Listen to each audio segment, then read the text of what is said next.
Tudo começa com o que nós chamamos da Lei de Moore. Moore foi o cofundador da Intel, que lá, em meados da década de 60, ele projetou que os processadores, os computadores, iriam dobrar o poder de processamento.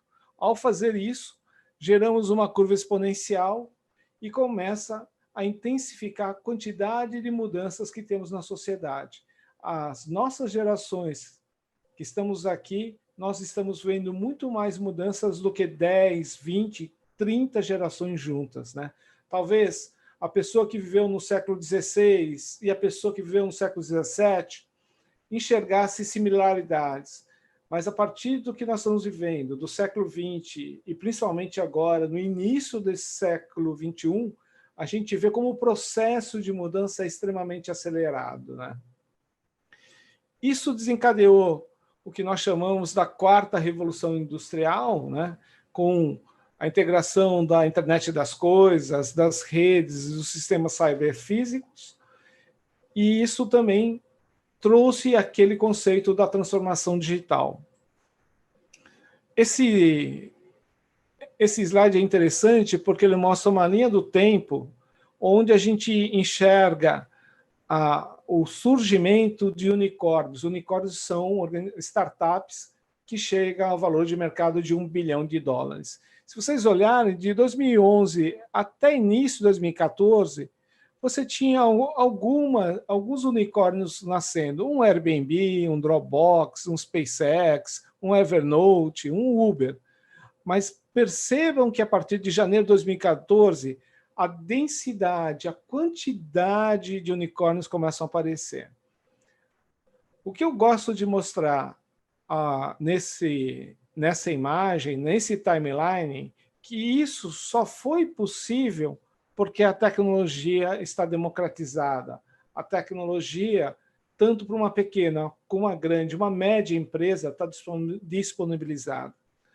E o fato é eu entender para que e como estou usando a tecnologia. Então, você pode usar a tecnologia para fazer mais do mesmo ou para você tentar impactar e trazer uma mudança significativa para a sociedade. Foi isso que acabou acontecendo com algumas pessoas que vocês reconhecem aqui. Mas eu gosto sempre de citar o Alan Turing, para quem assistiu o filme O Jogo da Imitação, quando os aliados conseguem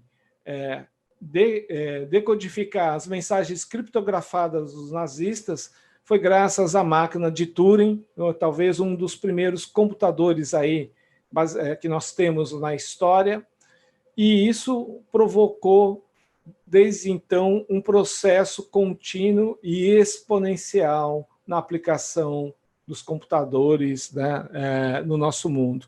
Passando por o Mike Weiser, que ele define o conceito de computação ubígua lá na década de 70, falando que em algum momento no futuro o computador ou a computação iria ser tão comum no dia a dia que as pessoas não iam nem perceber a sua própria existência. Basicamente, é o que acontece hoje, no momento que nós estamos conversando, cada um de nós, em uma região totalmente geográfica distinta, e estamos conectados aqui nesse webinar.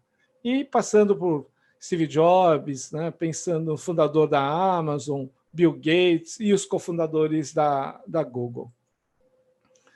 Um ponto interessante que a gente enxerga que você pode ter esse conceito da tecnologia, mas eventualmente não ser tão inovador. Então, esse livro do 0 a 1, escrito por Peter Thiel, ele fala muito isso. O mundo trilhou um mundo de escala, monopólio, concorrência. O que ele definiu como do 1 ao N. Você ter algo e massificar aquilo, reproduzir a exaustão. E ele, no livro, questiona a capacidade de inovação. Como é que eu saio do nada e crio alguma coisa? E esse deu origem ao livro, ao título do livro, de 0 a 1. Então, buscando a inovação, a tecnologia e a diferenciação. E é importante contextualizar isso porque nós trabalhamos muito no conceito de melhoria contínua e isso era muito cabível num mundo mais compassado, onde as mudanças não aconteciam com tanta frequência. O mundo que nós vivemos é um mundo cada vez mais acelerado nesses processos de transformação. No passado, a gente falava que a disrupção era desejável. Hoje, a disrupção é essencial para as organizações sobreviverem. E, nesse contexto, às vezes, melhorar o que já existe não é suficiente. Precisamos nos reinventar, precisamos reinventar as organizações.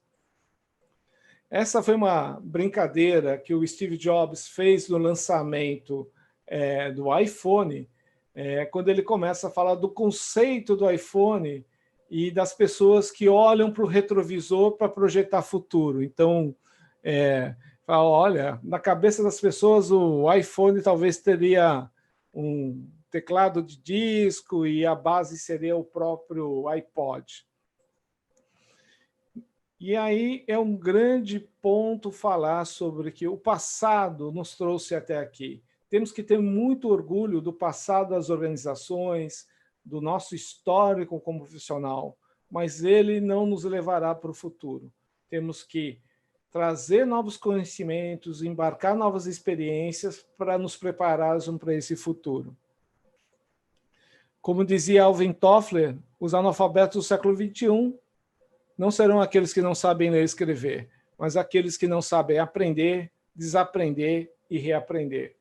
Há um conceito chamado lifelong learning, um processo de educação continuada ao longo da vida. No passado, você se formava e talvez você não tinha necessidade de fazer um MBA, um curso de especialização. Hoje é essencial esse processo contínuo na vida dos profissionais. Por que isso é importante? Porque com isso você começa a entender a cultura da inovação.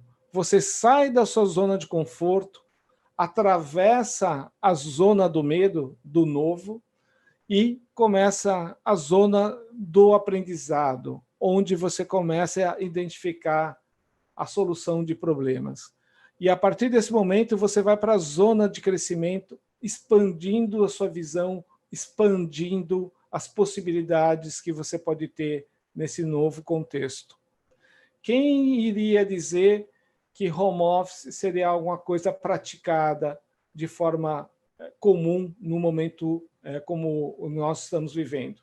Havia muita resistência do home office, gente até cética, criticando as pessoas que estavam propondo o home office. Fato é que o home office ajudou as organizações estarem operando nesse atual momento. Mas as tecnologias para o home office já existiam há algum tempo. O que faltava era uma abertura, uma mudança de paradigmas para isso acontecer. Como não aconteceu, houve um empurrão via pandemia. Nesse ponto, é sempre importante entender o momento que vivemos. Eventualmente, algo que parece que deu errado, talvez no momento adequado, vai fazer muito mais sentido. Esse é uma imagem que eu gosto sempre de utilizar. A diferença de 8 anos, a diferença de contexto, fez algo que pareceu um fracasso em 2002 ser um estrondoso sucesso em 2010. E para isso, temos que desenvolver como profissionais e dentro das organizações uma ambidestria, enxergar a inovação incremental ajudando as organizações hoje, extraindo das tecnologias e buscando excelência operacional. Mas, ao mesmo tempo, temos que tentar a inovação disruptiva, enxergando o futuro das organizações, experimentando tecnologias emergentes para desenvolvimento de novos negócios. Basicamente, essa é a base para você fazer o Phygital.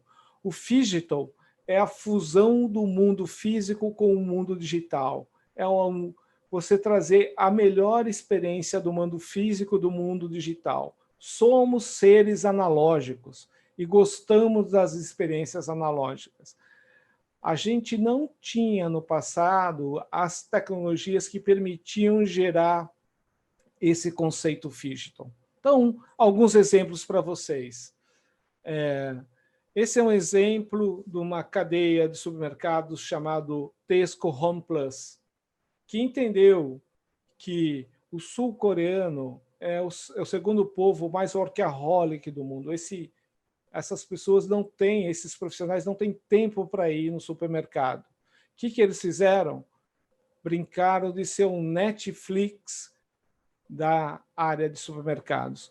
Eles enveloparam estações de metrô, aqui tem uma pessoa aguardando para embarcar no metrô, e as pessoas usam o seu celular e um QR Code para fazer a lista de compra, e quando ele vai trabalhar, volta para casa, o pedido dele está chegando ali. Com isso, ele ganha tempo e essa rede cresceu de forma exponencial dentro do mercado sul-coreano.